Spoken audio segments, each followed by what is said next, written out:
तो आज का टॉपिक हमारा बच्चों नंबर ऑफ एसेसिबल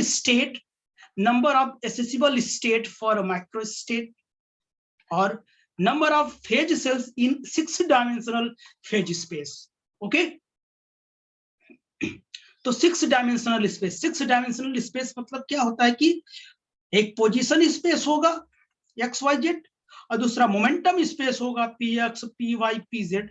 दोनों को कंबाइंड रूप से अगर हम इसे पढ़ते हैं तो उसे क्या बोलते हैं, 6 डायमेंशनल फेज स्पेस कहते हैं। ओके, तो इसमें जो नंबर ऑफ फेज सेल हम निकालेंगे उसकी जो वैल्यू आएगी, देखना ये इतनी वैल्यू आएगी। नंबर है तो मैं n से भी रिप्रेजेंट कर देता हूं, बाकी ये ओमेगा ई रहेगा। विल बी इक्वल टू आएगा 4/3 pi v 2me power 3 by H cube. ये हमारी क्या आएगी, वैल्यू आएगी नंबर ऑफ सेल की। ये एनर्जी रेंज 0 to E में था, ठीक है ना। अगर मैं एनर्जी रेंज कहूं E to E plus DE के बीच कहूं एनर्जी रेंज में, तब आएगा, तब इतनी वैल्यू आएगी, ये यहाँ D रहेगा। उसके बाद तो लिखूंगा 4√2 पाई V पाई H cube m power 3/2 into E power half DE। ये वैल्यू हमारी आएगी। यही दोनों वैल्यू मैं प्रूफ करूंगा, तो आप देखना, ठीक।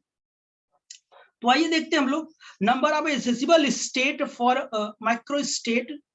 देखिए, let us consider a particle move in 3D space. 3D space मतलब XYZ, ठीक है ना। Of mass having phase space coordinates x, y, z, px, py, pz, यानी 6 डायमेंशनल फेज स्पेस होता है ना, 3 पोजीशन का, 3 मोमेंटम का। तो 6 डायमेंशनल कोऑर्डिनेट को फेज स्पेस कहते हैं। तो पार्टिकल के पास अगर डायनामिक स्टेट में है तो 6 डायमेंशनल कोऑर्डिनेट होंगे उसके पास। Then the phase coordinate for a phase cells, अगर पूरे का ये कोऑर्डिनेट है x, y, अगर ये किसी एक सेल की बात किया जाए, ये स्मॉल एलिमेंट में है, तो सबके साथ क्या लग जाएगा, dx लग जाएगा। सेल के लिए, सेल मतलब केवल एक का, तो dx, dy, dz, dpx, dpy, dpz, then the volume of 6 dimensional space is। तब 6 डायमेंशनल स्पेस की जो वॉल्यूम होगी, आप जानते हैं कैसे लिखा जाता है, d tau, dx, dy, dz, dpx, dpy और dpz। यही तो होता है ना, बोलो बेटा, यही तो होता है। Yes sir. ठीक, तो आगे देखते हैं हम लोग। अगर ये ऐसा है तो बताइए, मैंने वॉल्यूम यही लिखा, मैंने dx, dy, dz, dpx, dpy, dpy और dpz, यही तो लिखा ना, यही लिखा। तो अकॉर्डिंग टू बताइए, अकॉर्डिंग टू हाइगेंसबर्ग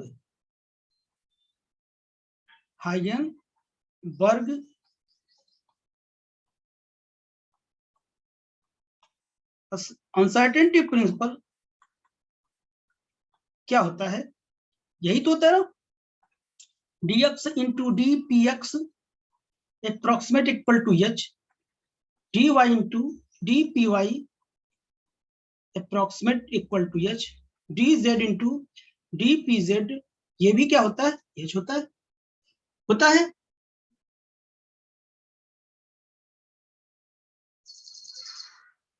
हाइगेंसबर्ग अनसर्टेनिटी प्रिंसिपल यही होता है ना।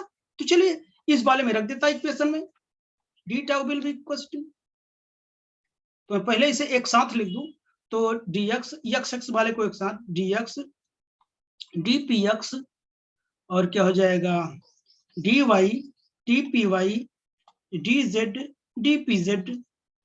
अब ये h है, विल बी इक्वल टू कितना हो जाएगा, डी टाउ। और मैंने एक इसका अलग से वीडियो भी बनाया था, volume of elementary phase cell, तो यही आया था। इसकी जरूरत हमें पड़ेगी, इसकी जरूरत हमें पड़ेगी, ये ध्यान में रखना आप लोग। ठीक बेटा, इसे क्वेश्चन नंबर 1 दे देता हूं। अब देखना वॉल्यूम ऑफ फेज स्पेस देखते हैं। Volume of phase space, volume of phase space मुझे निकालनी है।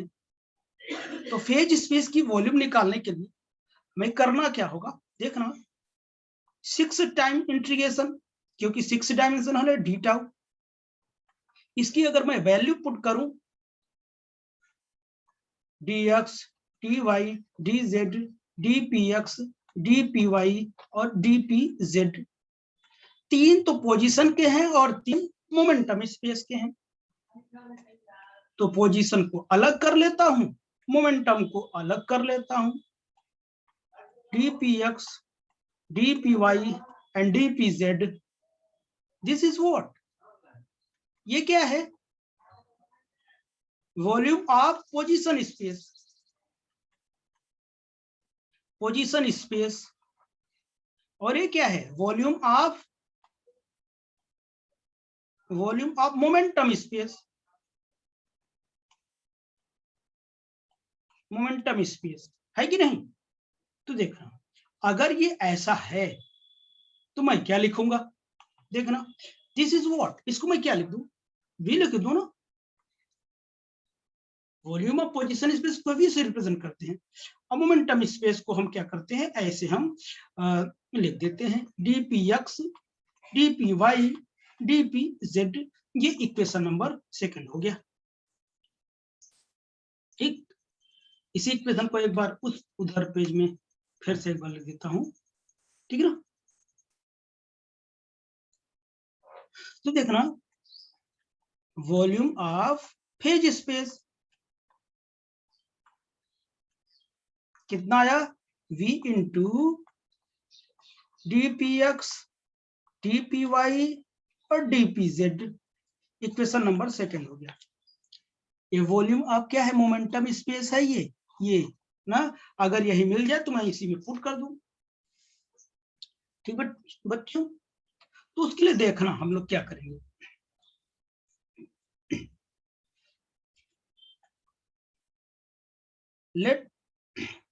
let us consider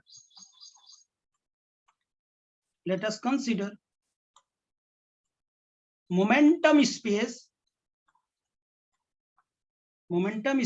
is spherical with radius p radius का स्फीरिकल है ये, ठीक है ना। then वॉल्यूम ऑफ मोमेंटम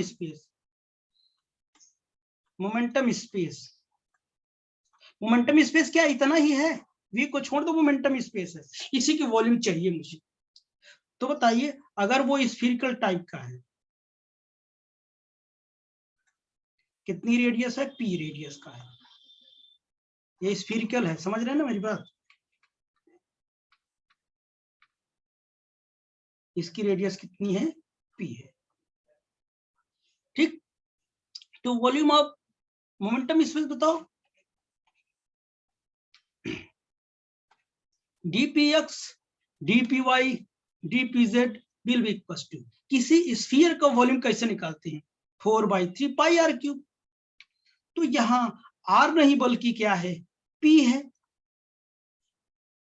ना। तो ये वैल्यू उठा के मैं यहां रखूंगा, इसी की तो वैल्यू है ना।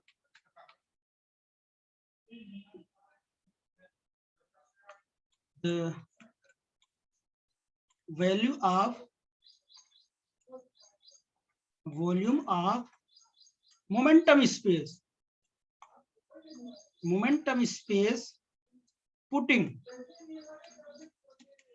putting in equation 2 में पुट कर देता हूं, यहीं पे रख दूंगा। तो चलिए रखता हूं, वॉल्यूम ऑफ फेज स्पेस कितना है, v था और इसके बाद triple integration d p x d p y d p z था। इसकी वैल्यू कितनी आई थी 4/3 पाई पी क्यूब, यानी कितनी आ गई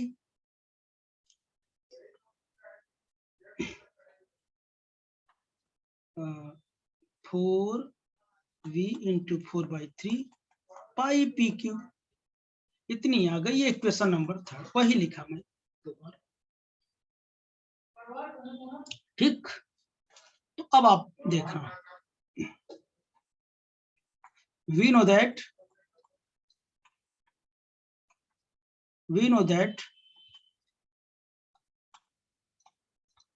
मोमेंटम क्या होता है, P will be equals to, होता है ना, ये देखो K will be equals to P square by 2m होता है क्या, और K की जगह E से रिप्रेजेंट कर दो तो P square will be equals to root में 2m ही होगा। यहाँ तो मैं वही लिखूंगा ना, 2m E P की वैल्यू होती है।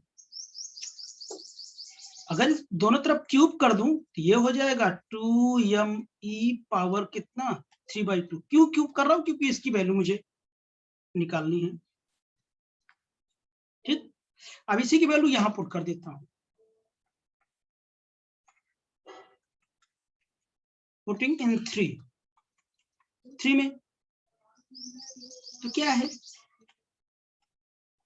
वॉल्यूम ऑफ फेज स्पेस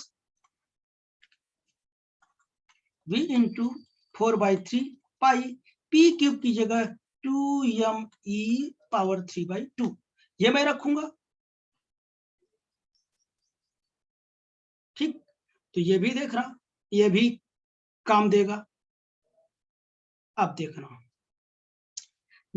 जिसकी हमें जरूरत थी वो उसकी ओर हम लोग पहुंच चुके हैं। तो नंबर ऑफ, देखिए number of phase cell, number of phase cell, तो देखना क्या होता बच्चों, नंबर ऑफ फेज सेल, तो volume of phase space divide by volume of one phase cell. तो देखना फार्मूला हमारा ये होता है। तो यही फाइंड आउट करने के लिए सबसे पहले हमने एक सेल का मैंने क्या किया, वॉल्यूम निकाला, फिर वॉल्यूम ऑफ क्या कहते हैं कि फेज स्पेस का निकाला। अब दोनों को इसी में पुट कर दूंगा मैं। ठीक, तो इसको हम लोग रिप्रेजेंट करते हैं ओमेगा ई से रिप्रेजेंट करते हैं हम लोग। अगर नंबर है तो आप एन से भी रिप्रेजेंट कर सकते हो। इसकी वॉल्यूम ऑफ फेज स्पेस अभी बताओ, अभी मैंने निकाला, v इंटू 4/3 पाई, और क्या था बेटा 2m E power 3/2 divide by, इसका याद करो डी टाउ कितना निकाला था, ये डी टाउ ही होता है, एच क्यूब निकाला था एक सेल का, एक सेल का कितना था एच क्यूब।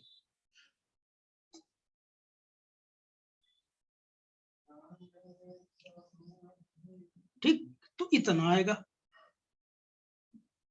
अब बात समझ में आई, तो इसे हम अच्छे से लिख लेते हैं, n will be equals to omega E, तो मैं इसे लिख दूं 4/3 pi v 2m E power 3/2 by कितना h क्यूब, ये हो जाएगा, ये हो जाएगा।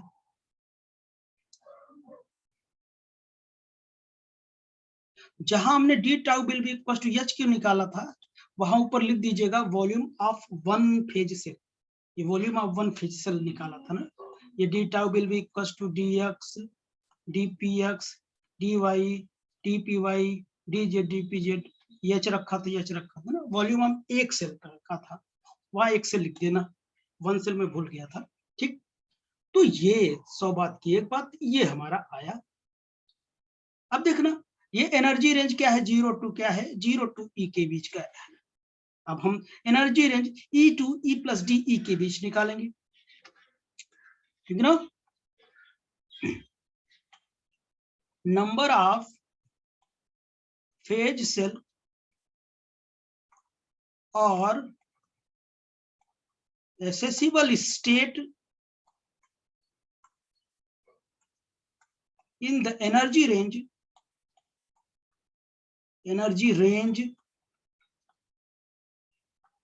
E to E plus DE। तो हम कुछ और नहीं, हम सिर्फ डिफ्रेंशिएट कर देंगे ऊपर वाले को, ठीक, तो आ जाएगा। चलिए, तो अगर मैं डिफ्रेंशिएट करूंगा तो मैं ऐसे लिखूंगा, ओमेगा E कितना हो जाएगा, DE हो जाएगा। इधर बताओ क्या हो जाएगा, 4/3 पाई V। अगर मैं इसका करूंगा तो पहले तो 2m क्या है, कांस्टेंट है, ठीक है ना। अब बचा क्या, 3 e पावर 3/2, 3/2 क्या करेगा, साइड में आएगा, एक रिस्पेक्ट में हो रहा है ना, 3/2 और 3/2 में से एक घट जाएगा तो हाफ बचेगा। बाई नीचे कितना है, h³ है, ये 3 से 3 कट जाएगा, ठीक है ना, 3 से 3 कट जाएगा और 2 से एक 2 कटेगा, एक 2 कटेगा तो इतना बचेगा भी, क्योंकि पावर 3/2 है। तो अब देखना मैं नेक्स्ट पेज में क्या लिखता हूं, तो D omega E by D E will be equal to, बचा कितना, 4 पाई वी